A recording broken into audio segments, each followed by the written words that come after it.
Chapter 5. Here we go. Chapter 5 has problems. 2, 3, 8, 11, and 13. Just 5 problems. Although a couple of them will, take a little time putting together. They're not extremely difficult, but just putting them together can oftentimes do that. Again, I didn't organize this like I should. I prefer to have, this should be 5-1 and this should be 5-7, and I think I did 1, and 1 is a lot like your guys' 2 and 3 if I'm not mistaken, so should be pretty similar. So Shock Electronics sells portable heaters for $35 a unit, and the variable cost to produce them is $22.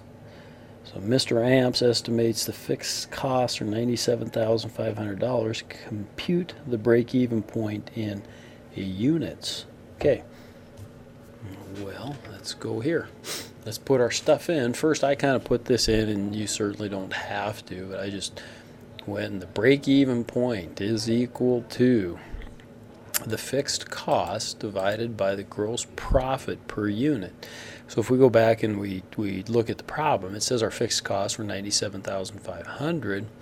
It didn't give us our gross profit per unit, but our gross profit per unit is just our price minus our variable cost, and so I've got that in there as $13, 35 minus that, right? And I even put the formula there for that. Gross profit per unit is equal to the price minus the variable cost per unit. Okay.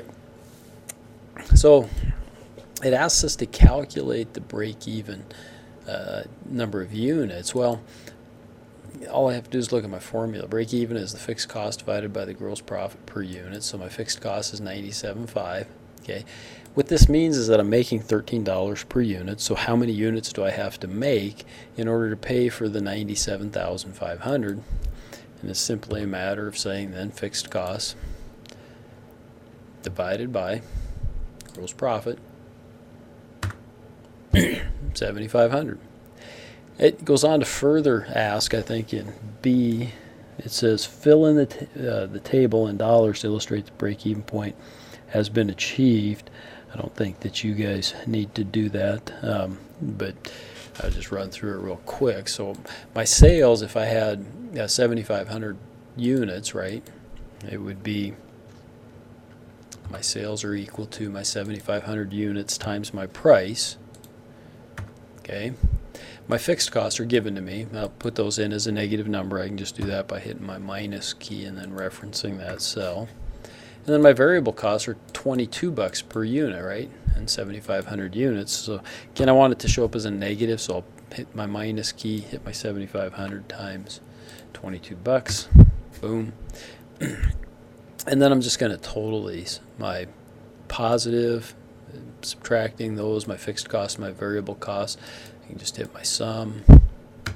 And I want that to equal 0 or nothing, and it has. So we're done there. You guys have one, okay, that says number 2. It says first compute the break-even points, right? Okay, and then it says find the sales in units needed to earn a profit of $262,500. Okay, ooh, Pudge Rodriguez, and really, right? Your guys' numbers are the same as mine for the first one, so that should be pretty easy. But what if you want to make a profit then of $262,500? Hang on just a second. Ooh. I'm going to pause for a second. Yeah, all you need to do there then is remember that you still have to cover your fixed costs, and then you also have to cover your profit. Okay, so you have to cover both of those. So you've got the same gross profit per unit or contribution margin per unit, okay, and you just have to cover both the fixed cost and the profit in that case. Okay, then we went on to, you guys, what number do you have? Number 8. So I did number 7, which I believe is similar. 7 says Eaton Tool Company has fixed costs of $255,000, sells its units for 66 bucks, and has variable costs of 36 bucks per unit. So compute the break-even point. Okay. So my fixed cost, it tells me, oh, I'm sorry, I read the wrong one. Let's go back and start all over again on number 7, right? Yeah. Gosh, I was way off. Holy cow. Way off. Callaway Cab Company determines its break-even strictly on the basis of cash expenditures related to fixed costs. So break-even strictly on the basis of cash expenditures related to fixed costs. So its total fixed costs are $450,000, but 5% of this value is represented by depreciation. So they're figuring out just a cash break-even point here, right? Okay. Its contribution margin, price minus variable cost, which is also gross profit per item, all right, but its contribution margin is $4.10 per item. How many units does the firm need to sell to reach the cash break-even point? Well, it gives me the fixed cost. It tells me that I'm going to take out depreciation of 5%. Okay, so then I've got just my cash fixed cost. I've got my contribution margin, and gives me a break-even number. It's the only couple things to calculate. First, if my depreciation is 5%, how much is that? Well, that's just equal to my 5% times my fixed costs. So 22.5. So my cash fixed costs then are simply equal to my fixed cost minus my depreciation. Okay. And my contribution margin is given to me, $4.10, and then I just have to come back up here, right? My break-even is my fixed cost. In this case, it's cash fixed cost divided by my gross profit or contribution margin. Okay, gross profit per item or contribution margin, kind of synonymous. Synonymous. Okay, so it's equal to divided by $4.10. There you go. Okay, now on to, you guys have 11, I believe. Yep. And so I did 10, and then I did 12 as well. So 10, we're getting to the point where it's important to really kind of set these up, right? It gives me, it says the Sterling Tire Company's income statement for 2013 is as follows, okay? And it goes through the sales, 20,000 tires at 60 bucks each, okay? Tells me what my fixed costs are, 400,000. Okay, tells me what my price is, 60 bucks. Tells me what my variable costs are per unit, 30 bucks. Okay.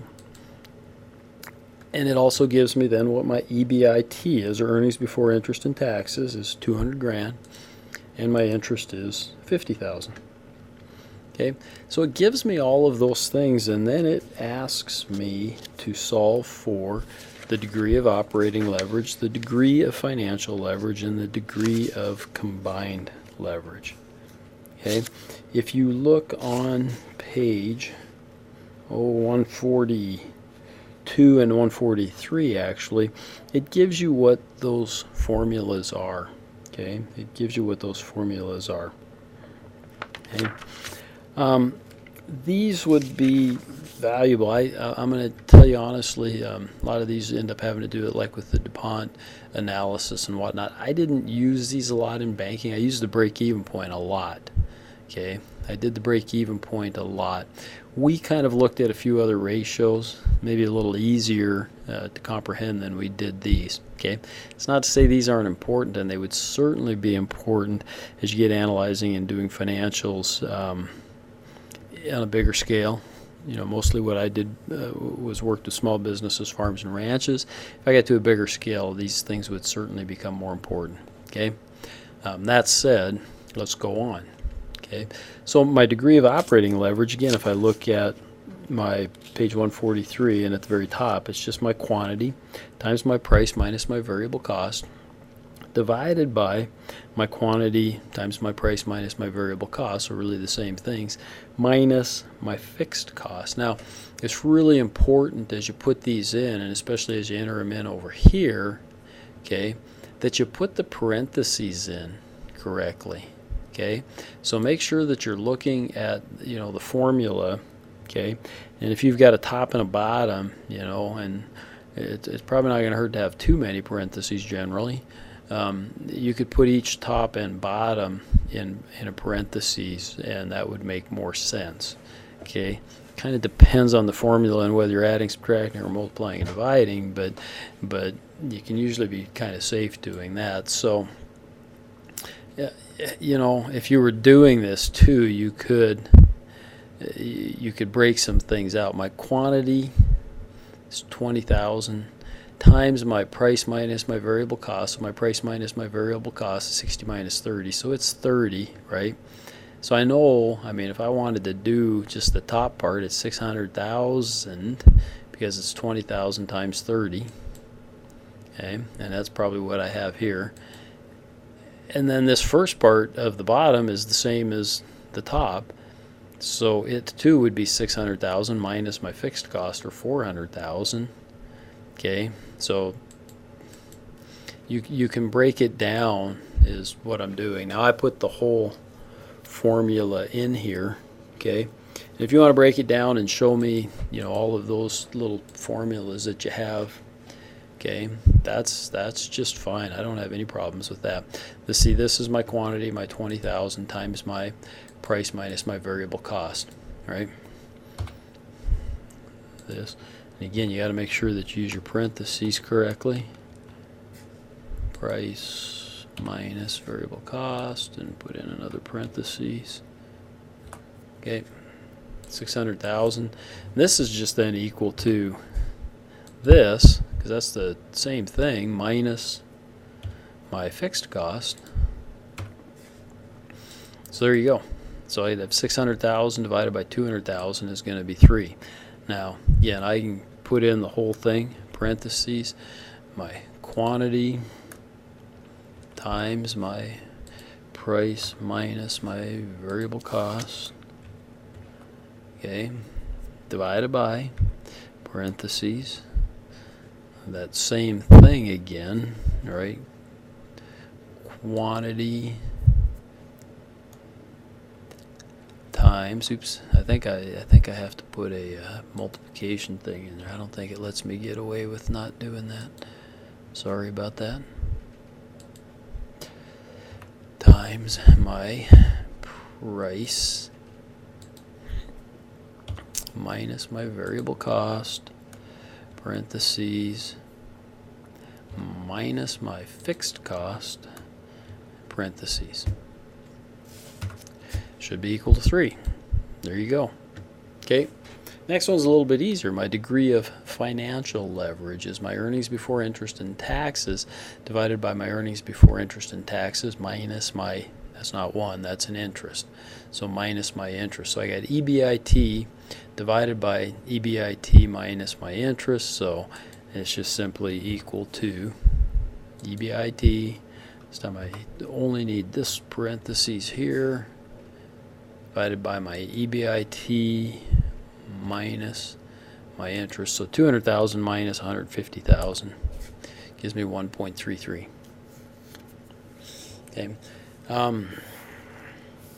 Yeah, that's kind of we used to use times interest earned a lot, and the principle's the same. You're kind of looking at how much interest it takes up, how much the interest uses up your earnings, if that makes sense. Okay, and we used times interest earned, which would be 4. We would say that the earnings before interest and taxes was $200,000, and so we would have said 4 would have been the number we were looking at. Same principle, a little different thing, and the answer gets you to the same result, just looking at it a different way. So degree of combined leverage then is really, okay,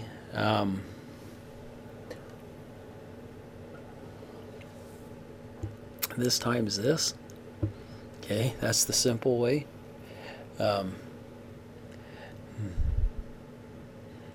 Okay, it's really this times this, so I know what, let's just make sure that that's right, but formula is actually basically this formula, right? Okay, basically this formula, but then I'm also going to subtract out my interest. Okay, also going to subtract out my interest. So I can say that it's equal to my parentheses. Sorry, I know I'm kind of walking you through this kind of lengthy, but times parentheses my price minus variable cost parentheses. I need another parentheses divided by my same thing. I got to get a parentheses quantity times price minus variable cost parentheses minus my fixed cost minus my interest parentheses, need two parentheses, and I screwed something up, found a typo in my formula. I think I got one too many parentheses in there, so I told it to fix it. I did. I had one too many parentheses at the end, so okay, shame on me. Okay, and then my break-even point, fixed cost minus my contribution margin. My contribution margin, or my gross profit per item, is my price minus my variable cost, so it's 30 bucks, right? My fixed cost are the 400,000, so this one's pretty simple. It's my fixed cost divided by my price minus my variable cost. Okay, one more. And the last one, again, I'm doing 12. You guys have 13, but it's very, very similar. And there's a couple of important things, just so you don't kind of goof up. You know, it gives you the pounds of the bags that you're selling, and then it gives you the variable cost per pound. Okay, and I think your guys is similar. It's not per pound, but it's per some other per. Let me just take a look and see. Yeah, your guys is per pound as well. So again, at the top here I have is just information that they gave me. In mine, for 12, I got 50 pounds bags of grapes. They're going to be selling them price of $10 per bag. Okay, my variable costs are 10 cents per pound. Okay, so it's 10 cents per pound, 50-pound bag. So my variable cost is $5 per bag, right? Okay, so make sure you guys make that distinction too in your problem. And in mine, again, it says the fixed cost of the operation are $80,000, while the variable costs of grapes I already have. Sorry. Okay, so my contribution margin, or my gross profit per item, is my $10 minus my $5. Okay, put in the contribution margin there. Might make some of these actually a little bit easier. Okay, so my break-even point then is what? It's my fixed cost divided by my contribution margin, or gross profit per item. So equal to fixed costs divided by 5, my contribution margin, 16,000. Okay, then it asks me to, it says, and your guys is similar, it says calculate the profit or loss on 12,000 bags and on 25,000 bags. So I just put her in here, quantity, number of units, you know, you can call it whatever you want. And I'm going to have to do 20,000, so I just kind of did it. My price is that. Okay, that's the same. So I got my varying quantities up there. So my total dollar sales are just going to be my price times my quantity. So this is equal to my price times my quantity. Bingo. And guess what? I can take that and copy it. All right, 250, 200 looks right.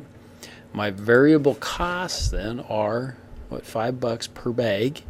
Remember, make sure that you get the per bag, right? I'm selling them per bag here. That's $10 per bag, so my variable cost is $5 per bag. Okay, so that $5 is times my quantity. So I'm going to use my minus because I want this to show up as a negative. Minus my variable cost. Ooh, I'm going to hit my F4, right? Because I want that reference to stay the same. Okay, times my quantity. That way I can drag this over, okay? And those numbers stayed the same, right? Because that still says it's D38, right?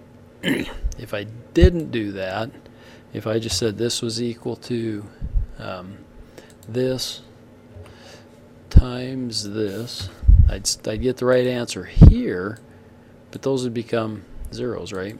Okay, so it's very important, you know, that I make that reference. Ah, shoot, come on. There we go. And then I can drag it, and I'm a happy camper. Okay, my fixed costs stay the same regardless, right? Okay, so then my profit is simply my total dollars. Says, oh, I didn't get this as a negative, though. I screwed up on that one, right? So I can go up here. I can actually correct it here. When I went back and redid that, I forgot to enter that in as a negative. Sorry. I knew I didn't have a profit for each deal. There we go. So now to calculate my profit, it's just simply my total dollar sales, and I got to subtract those, but really I'm adding them because they're negative numbers. So I can come here, I can hit my sum. I just want it to be, they cut too many that time. I just want it to be these ones, so I can left click and drag and catch those 3 cells, hit enter. There I go. And once again I can drag that over. So I lose 20 grand here if I only sell 12,000 bags. I make 45 grand, and I make 20 grand, you know, based on selling more bags. Okay.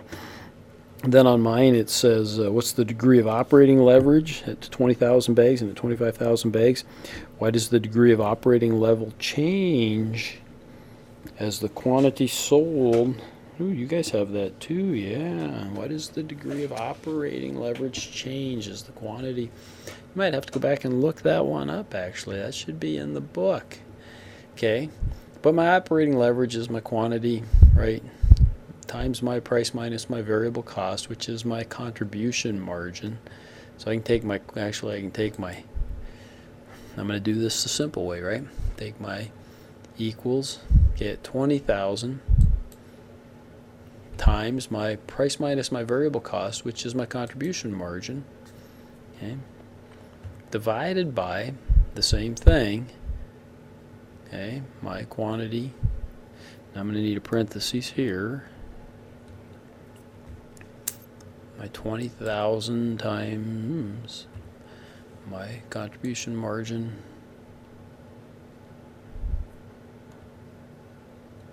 oopsie, minus, sorry, I need a parentheses, minus my fixed cost, but I need another parentheses. I got the wrong deal in there, I'm sorry.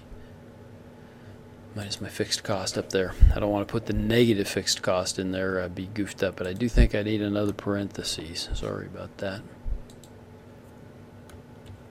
Okay, so that's 5.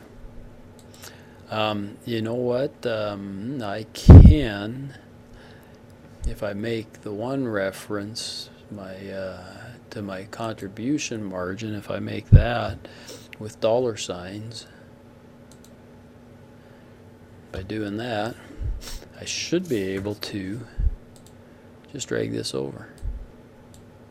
Uh-oh, I screwed up. What else did I goof up on? Oh, I didn't. The fixed cost has to stay, the reference has to stay the same too. Sorry. There we go. Now let's try it again. Okay. It gave me 3. I think it rounded up. There we go. You guys should always try to get these out to 2 decimals. Okay. These ones are fine. Okay, but you should try to get these ones to 2 decimals. And then my earnings before interest and taxes for my degree of financial leverage is my earnings before interest and taxes, okay, divided by my interest before earnings and taxes minus my earnings before interest and taxes minus my interest. So in this case then I would have my F47, because this is my 20,000. I got these kind of bass backwards here a little bit, but I've got my earnings, which is my 20,000, right? Sorry. Divided by that minus 10,000. Where did the 10,000 come in for my interest? Is that given for me in the deal? Oh, yep. It says D, if Healthy Foods has an annual interest expense of $10,000, calculate the degree of financial leverage, okay, for each. So I know that 10,000, it's not in up there, so I just didn't input it like this. I said this is equal to my earnings before interest and taxes right there, divided by parentheses my earnings before interest and taxes minus, and I can just enter the 10,000 into my formula there, put a parentheses, and I'm good. Okay.